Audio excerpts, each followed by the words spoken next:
Okay, so we are going to start. Here's our paper pulp. As you can see, it's taking on more of a gray color. The finer you make it, the grayer it will become. And what I like to do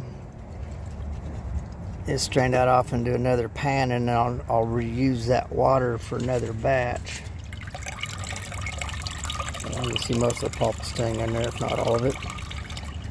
And it'll sit there and it'll drain like that for probably a good half hour or so, maybe a little less, or maybe even a little bit longer. I don't remember. It's been several years since I've done this, but it works. I don't know if I've got enough pulp or not. We'll see. You can use pretty much anything you want to use in that, paper towels, etc. But word of warning with those, if you leave them whole, they'll wrap up around your blades and clog stuff up. And I don't know, they're just kind of a mess. Whenever I do use those, well, see, there's one right there that I didn't realize I'd put in there. Is that paper or plastic? That almost looks like plastic. Yeah, I got some plastic in there somehow. I don't know, but I'll go ahead and throw it in there. It ain't gonna matter in the end. Okay, after you've let the water run out of your paper pulp for a while, you put it in with your soil that hopefully contains some clay, and then you'll just mix it in. As long as you don't have too much dirt, there should be enough water left in the pulp to make your soil to the right consistency for your brick. And yes, I'm doing this one-handed, so it's gonna probably take longer than what it should.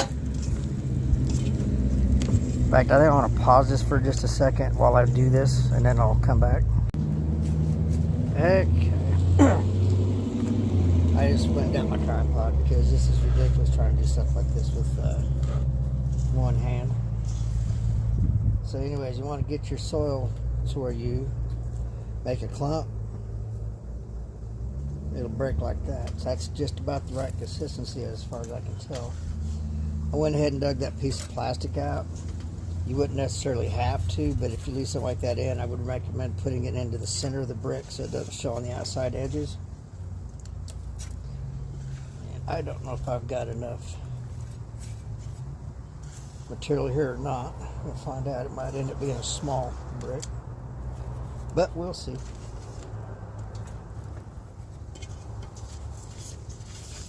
I generally like to fill this thing to where it's as close to the top as I can get it.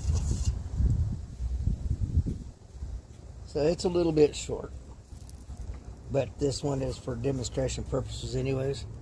And I got this mold off of Amazon. It's an actual mold for making bricks. You can obviously make forms out of, or molds out of wood, or pretty much whatever you want to. Push it down like that.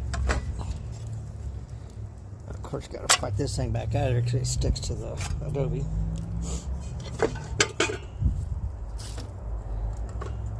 And then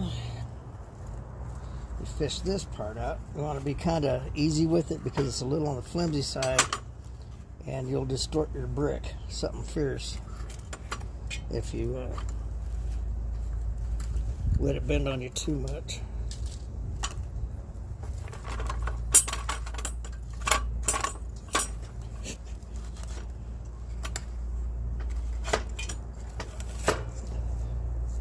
But anyways, there's your brick. As you can see, I need a little more moisture in that.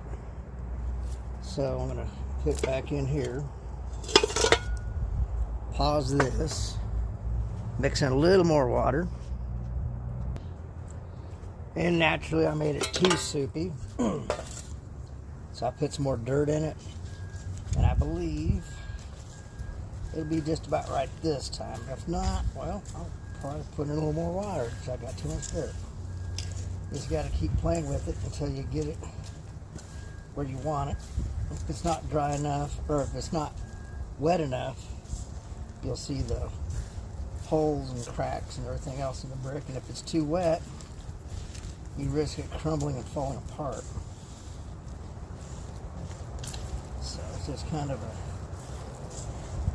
deal where it takes a little bit of experience doing it. Naturally, I haven't done this for a while, so I'm relearning. But at least I'm going off of experience instead of starting from scratch all over again.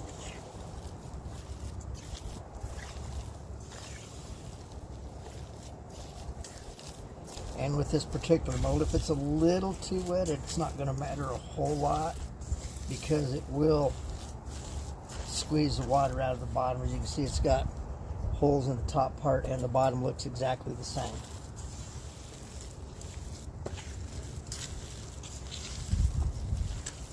Just mix that stuff around. Try this.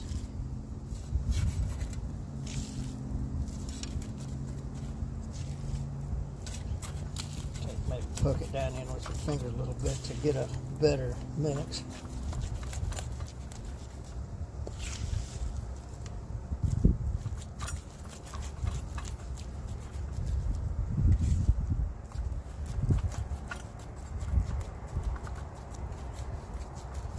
And two, if you missed a little bit of dirt or whatever, this will help make sure that it gets mixed up too. I don't know if you heard that little rock clink down in there. If they're small, it doesn't really matter so much. It'll help it. It'll give it a little more stuff to bind to.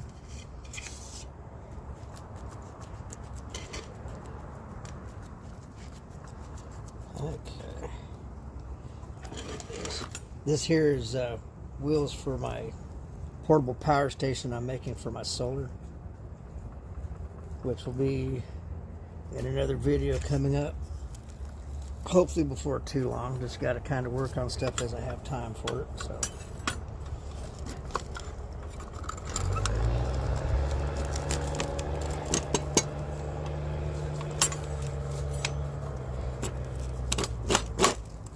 oh, got too carried away. Squoze mud out of the bottom of it. Damn it. But it is what it is. Yeah, it's just game of give and take. Good night.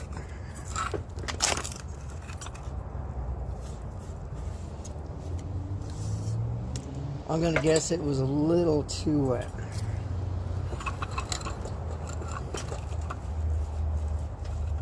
But you can use straw or grass or whatever.